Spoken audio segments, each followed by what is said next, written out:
আমরা যেই বিল্ডিংয়ে আছি তো এটার উপর থেকে দৃশ্যটা দেখো কি সুন্দর দেখা যাচ্ছে। খুব এখানে বিশেষ করে খেজুর গাছটা বেশি। দেখো খেজুর গাছ থেকে অনেক খেজুর গাছ আরও আছে। এই দেখো দূরে দেখতে পারতেছো কিনা জানি, এত প্রচুর খেজুর গাছ এদিকে।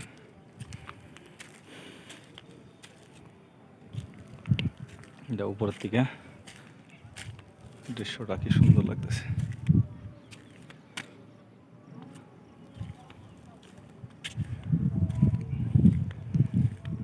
নিচে আমরা গাড়িগুলা, খেজুর গাছই খেজুর গাছ এদিকে।